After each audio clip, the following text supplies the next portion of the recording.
कि अगर भारत के हित में बहुत कुछ अच्छा हुआ होता तो भारत के सभी मंत्री वक्फ छोड़कर दिन रात इसी पर प्रेस कॉन्फ्रेंस कर रहे होते और हर चैनल में इंटरव्यू दे रहे होते, बता रहे होते कि मोदी ट्रंप की दोस्ती का नगाड़ा बज रहा है। आखिर भारत के मंत्रियों ने ट्रंप के टैरिफ का स्वागत क्यों नहीं किया? क्या उन्हें इस बात की आशंका थी और वो आशंका सही साबित हुई कि ट्रंप भारत पर कड़ा प्रहार करने वाले हैं? इंडिया के अंदर पूरे देश को वक्फ बिल वोट के ऊपर लगा दिया गया, सबका ध्यान वक्फ बिल पर लगा दिया गया, लेकिन दूसरी तरफ अमेरिका ने भारत पर जो तमाचा जड़ा है उस खबर को मीडिया ने पूरी तरह से गायब कर दिया कि किस तरह से गरीब का खून चूसने के लिए और ज्यादा भयंकर टैरिफ और ज्यादा भयंकर तरीके से अमेरिका ने एक और बड़ा प्रहार किया है। लेकिन सवाल ये पूछा जा रहा है, आखिर मोदी जी जवाब अमेरिका को क्यों नहीं दे रहे? दोस्तों, अमेरिका ने मोदी जी की गर्दन पकड़ ली है, मोदी जी की वो दुखती रग पकड़ ली है जिसकी वजह से क्या मोदी जी फड़फड़ा भी नहीं सकते। तो तस्वीरें क्या कुछ सामने निकल के आ रही है अमेरिका की तरफ से, जो वक्फ बोर्ड के नीचे दबाने की कोशिश की जा रही है। हमारे साथ वरिष्ठ पत्रकार मौजूद है रवीश कुमार, बेबाकी से अपनी बात रखते हैं। आप लोग उनकी इस रिपोर्ट को देखिए और समझने की कोशिश कीजिए कि ये जो दंगाई मीडिया है ये सिर्फ दंगे भड़का सकता है, हिंदू मुस्लिम कर सकता है, लेकिन सही चीज पर सही खबर आप लोगों तक नहीं पहुंचा सकता। रिपोर्ट आपकी स्क्रीन पर। नमस्कार, मैं रवीश कुमार। दुनिया और भारत का बाजार थर थर कांप रहा है ट्रंप के हुंकार से, लेकिन भारत सरकार चुप है। चीन ने तो अमेरिका से आयात होने वाली सभी चीजों पर जवाबी 34% टैरिफ लगा दिया है। इस कारण दुनिया भर में शेयर बाजार आज और गिरा। भारत पर क्या असर होगा? सरकार क्या करेगी? लगता है सरकार बोलना भूल गई है सरकार, यानी मोदी जी बोलना भूल गए अमेरिका के सामने कुछ भी। सूत्रों के बोलने में भी रूटीन से ज्यादा कुछ नहीं। टैरिफ के ऐलान के बाद कहा जा रहा था कि ट्रंप ने भारत को बख्श दिया है क्योंकि सुपर कंडक्टर और फार्मा सेक्टर के लिए राहत देखी जा रही है। अपने आदेश में ट्रंप प्रशासन ने फार्मास्यूटिकल्स और सेमीकंडक्टर को पारस्परिक टैरिफ नीति से अलग कर दिया था। यही कारण था कि 3 अप्रैल को भारत के शेयर बाजारों में फार्मा कंपनियों के शेयरों के दाम उछल गए। मगर अब रिपोर्ट आ रही है कि फार्मा सेक्टर पर अभी तो टैरिफ लगा भी नहीं बल्कि लगने वाला है। ट्रंप ने कहा है कि इतना टैरिफ लगाएंगे जो पहले कभी नहीं लगा। अब ट्रंप ने कह दिया है कि सुपर कंडक्टर फार्मा सेक्टर की बारी आने वाली है। गुरुवार की शाम ट्रंप ने पत्रकारों से कहा कि फार्मा पर अप्रत्याशित टैरिफ लगाने जा रहे हैं। The chips are starting very soon. The pharma is going to be starting to come in, I think, at a level that you haven't really seen before. We are looking at pharma right now, pharmaceuticals, as a separate category, and we'll be announcing that sometime in the near future, not too distant future. That's under review right now. Bharat का pharma sector America में 13 अरब अमेरिकी dollar की दवाइयां निर्यात करता है। अगर tariff लगा और अप्रत्याशित टैरिफ लग गया तब उनके लिए एक जमा जमाया बाजार खत्म हो सकता है। ट्रंप फार्मा पर कितना टैरिफ लगाएंगे इसकी आशंका में भारत में फार्मा सेक्टर के शेयरों के दाम में आज भारी गिरावट देखी गई। 4 अप्रैल को भारत में निफ्टी फार्मा 4% के करीब गिर गया। सन फार्मा के शेयरों के दाम में 3.5% की गिरावट आई।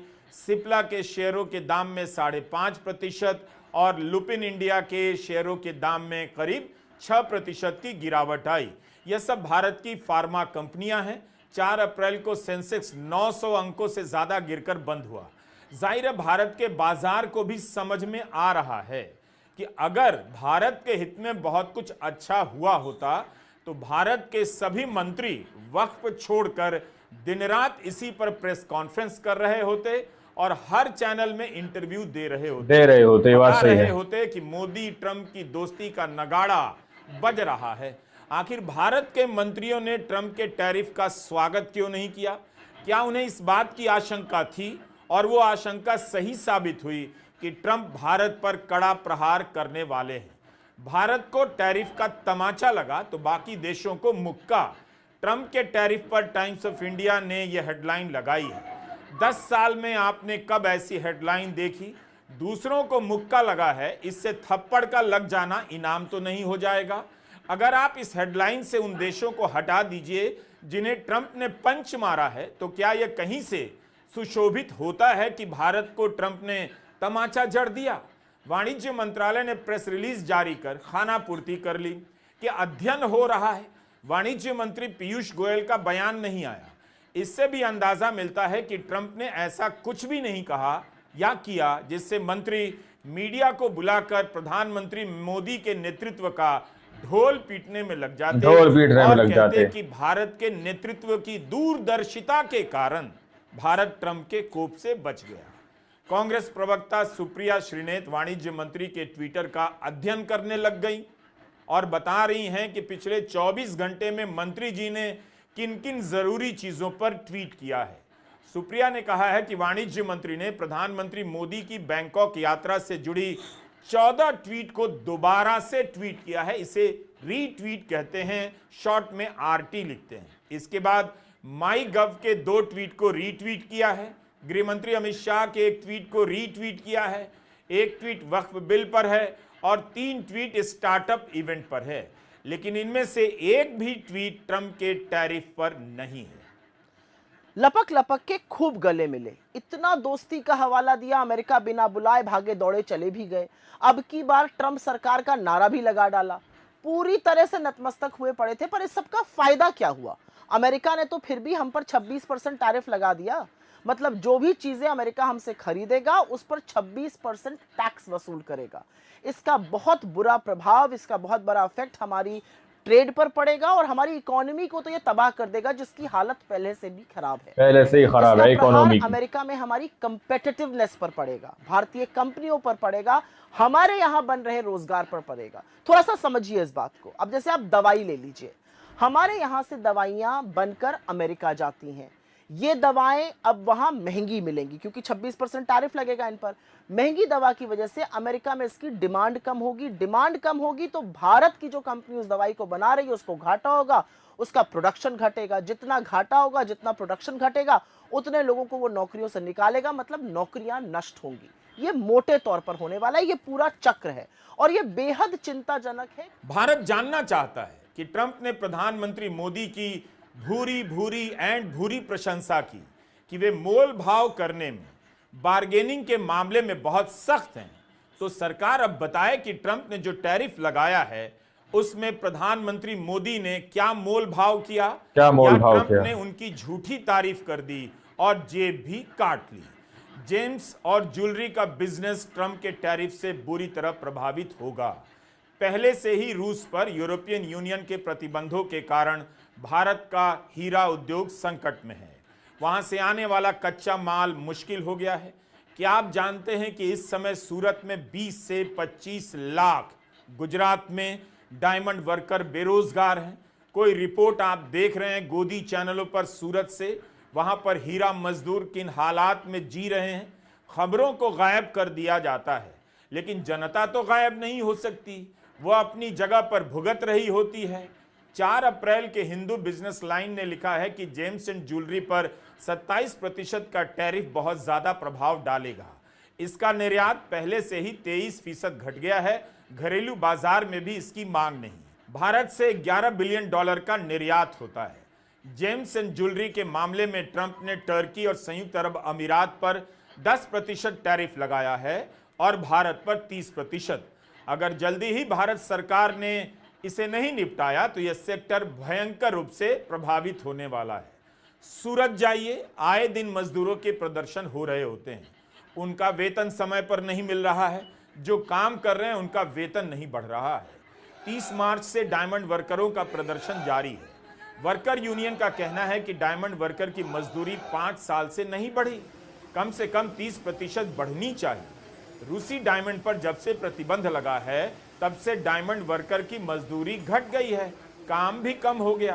पहले वह महीने का 25 से 30 हजार कमाता था, अब वो 15 से 18 हजार कमा रहा है। बताइए इसकी हालत सोचिए, क्या मिला धर्म की राजनीति से इन मजदूरों को।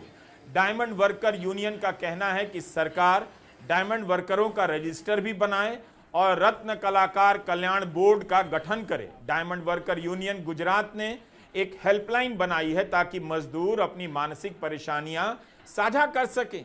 इस संगठन के सदस्य का कहना है कि हर दिन हेल्पलाइन पर कई 100 मजदूरों के फोन आते हैं। 2024 के लोकसभा चुनाव में सूरत में विपक्ष के उम्मीदवार को बिठा दिया गया।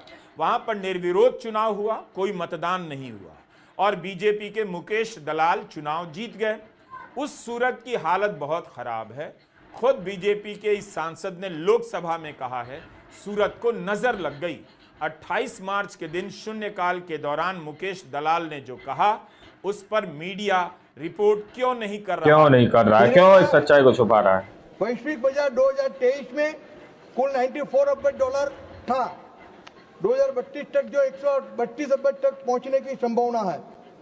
2022 में विश्व में 121 मिलियन कैरेट हीरे का उत्पादन हुआ था। पर सर जैसे कि लगता है डायमंड सिटी और डायमंड इंडस्ट्री सूरत की जो है आज इसको किसी की नजर लग गई है।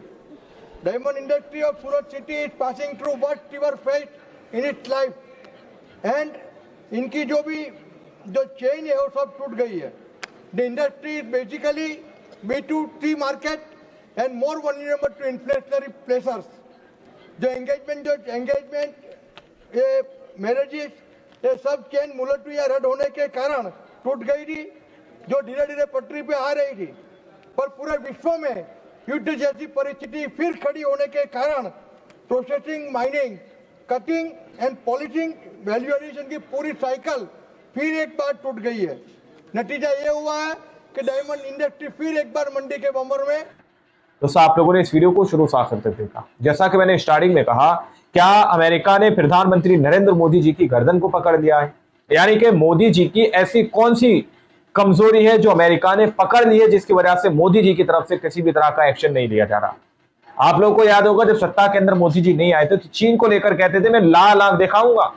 लाल आंख दिखाकर चीन को लाल आंखें दिखानी चाहिए। लेकिन आज अमेरिका बार बार इंडिया के ऊपर प्रहार कर रहा है।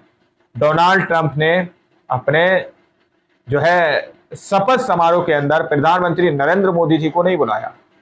बड़ी मिन्नत मुरादों के बाद अमेरिका मोदी जी गए। अब अमेरिका की तरफ से ये टैरिफ, ये टैक्स लगाया जा रहा है। मोदी जी के चेहरे पर, मोदी जी के मुंह पर कहा गया कि हम 100% टैरिफ लगाएंगे, लेकिन 26% जो है टैरिफ लगाया जा रहा है। दोस्तों तो देश के अंदर किस तरह से एक भूखमरी वाले हालात यहाँ पर हो सकते हैं, जिस तरह से यहाँ पर कांग्रेस पार्टी की सुप्रिया श्रीनेत ने बताया, वो तस्वीर अपने आप में काफी सवाल खड़े करती है। तो आखिर भारतीय जनता पार्टी या फिर सत्ता के अंदर इस वक्त जो मौजूदा सरकार है, एनडीए सरकार क्या कर रही है? दोस्तों खास करके प्रधानमंत्री नरेंद्र मोदी जी क्या कर रहे हैं? ये सवाल अपने आप में वो है जो जनता पूछती हुई नजर आ रही है। बाकी आप लोगों ने इस रिपोर्ट को देखा सुना, आप लोग इस रिपोर्ट के बारे में क्या सोचते हैं, क्या समझते हैं? अपनी राय कमेंट सेक्शन में जरूर दीजिएगा। सच्ची पक्की खबरें देखने के लिए चैनल को सब्सक्राइब कीजिए। मिलते हैं अगली वीडियो में, जब तक के लिए जय हिंद, जय भारत।